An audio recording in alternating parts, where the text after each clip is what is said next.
Hey everybody, Jake here, and today we're going to take a look at a traditional Japanese folding knife called a Nagao Higinokami. I apologize for any mispronunciation. But this is a very old type of folding knife, and you can pick these up nowadays everywhere. Bought this one off eBay, regretfully. I would recommend buying it from a reputable source. That's all up to you.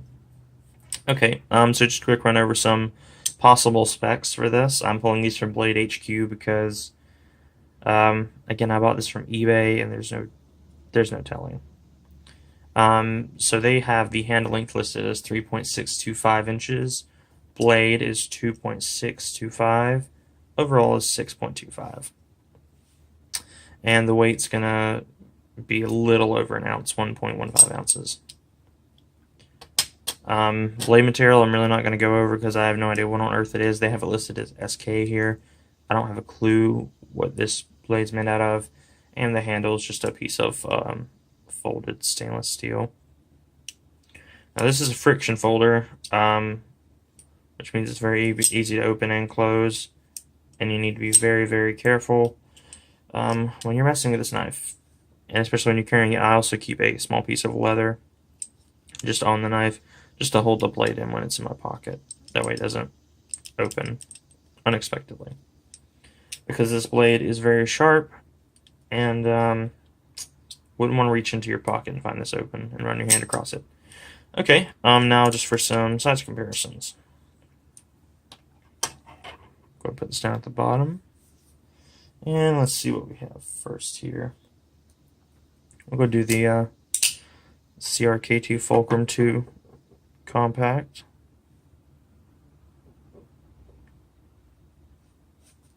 You can see it's not a super tiny knife, but it's fairly small. Kaiser KI something there, 3411-2, I believe. And then the Gerber EAB light. So you can see this is a very narrow knife, and also I'll show you real quick, just in comparison to these other ones. They're very thin. Get the focus here, probably not. But it's about, roughly half the thickness of the Gerber EAV light. And much, much thinner than the Kaiser.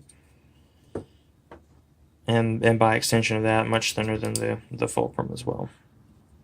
It's almost uncomfortably thin in your hand, but we'll get back to that. All right. So first thing on the like list here is that it's very easy to open and close. It does drop shut. Be careful your fingers are not in the way, or it could very well bite you. Next thing I like is the length of it. It's a decent sized knife. The handle is a little short for my hands. It's not terrible, but it's a very unthreatening kind of size. And to be honest, it's an unthreatening knife, and it should be. You'd probably hurt yourself if you were trying to hurt anyone else with this. It is, because of the thinness though, and the length, it's very small in the pocket, except for this protrusion here, which is good because there's no clip. It does have a lanyard hole. I'm sure you could, rig that up somehow to make it easier to get out of your pocket. But that's part of the reason I recommend having something to keep the blade locked in place, because it's just dangerous. You don't want to run your hand down your pocket and have that opened. Next thing I like is that it is very, very sharp. It came very, very sharp. It's surprising, to be honest, how sharp this knife is. Let's see if we can get just a scrap piece of paper here and kind of show you that.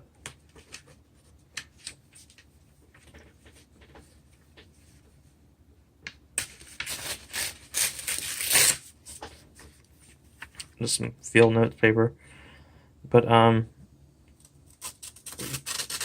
surprisingly sharp for the cheapness of it. It's much better than other $10-ish knives, and there are definitely some dull spots. And I could use some sharpening, but I don't intend on doing that because I am not a really big fan of this knife, and don't carry it around that often.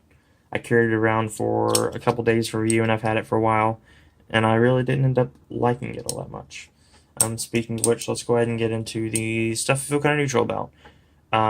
Really only one thing here, is that it is a friction folder. I don't have anything against friction folders. This is actually the only one that I own and the only one I've tried.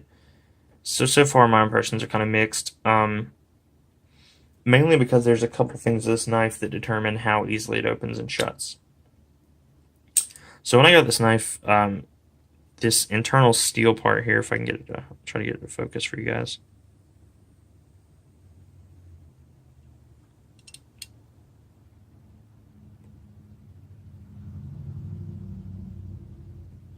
Well, no, the knife may be too small.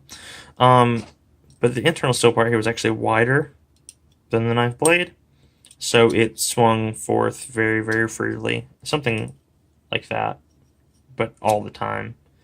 I've since used pliers to kind of tighten that down, and now you'll notice that it kind of sits right there. But if you let it fall shut from open, it will close all the way. Or you can let it sit there and push it in. That gives it some sort of detent when you're trying to open it. It won't open if you just tap on it. You kind of have to push just a little bit. But you know, it's okay. I don't mind friction folders as of the moment. I'm not really super eager to buy another one though, just because of this. Onto the stuff I dislike.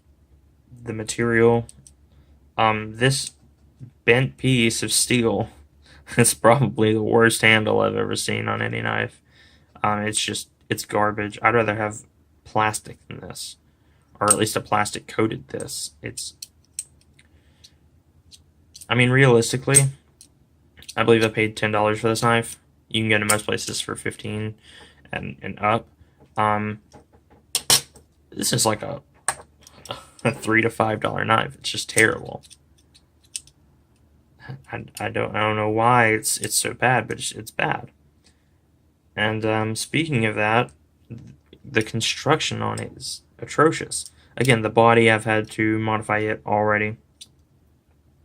The grind is asymmetrical, which I'm sure it won't focus to show you.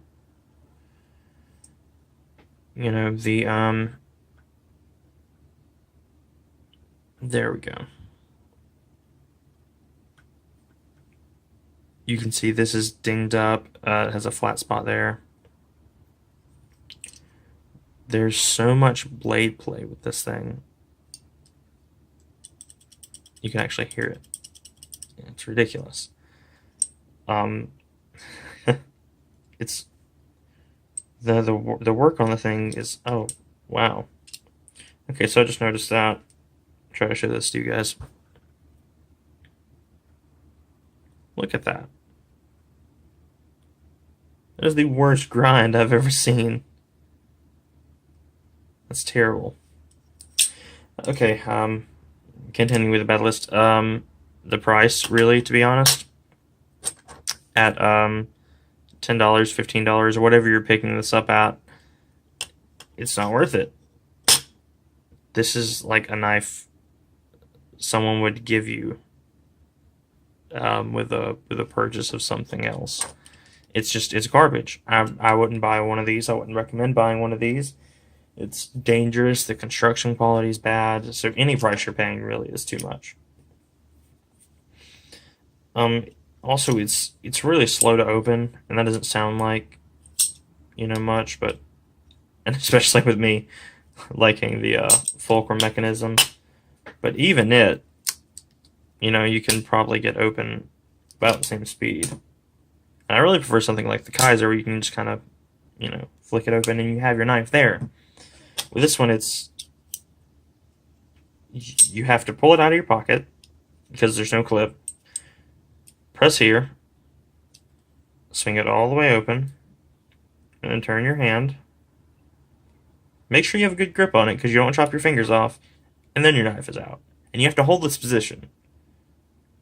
you can't really choke up on the blade, or you're gonna press down on your fingers. So it's really finicky. Last thing that I don't like, and then that'll pretty much be it for this video. This can't be disassembled. Not that there's much to disassemble, but whatever steel this is, you know, it's not terrible. For the price, it's terrible, but in general, it's better than I expected. And if you could use this in a different project, that would be great. The only problem is you can't disassemble this because of the way they have it assembled. It's just terrible. So the only good part of this knife is, you know, useless. And also, these bronze washer things they have on the outside here, I'm assuming that when they were assembling this in the factory, they put them on the wrong side, because if they had installed them inside, that would eliminate the blade play. That would have been nice if they had done that. But they didn't, and it's okay. So all in all, I would not recommend this knife. If you're curious about it, pick it up from a reputable source, please. Don't make my mistake. Don't buy it off eBay, because it's terrible to the point of being dangerous. I apologize for that. And you can see all the fit and finish issues. The back of the blade also has some sort of texturing. Okay, I'm going to stop for today because this is just ridiculous. Thanks for tuning in. Don't forget to like, comment, and subscribe, and keep an eye out for my next review, which will hopefully be more positive than this one. Alright, thanks, guys. Bye.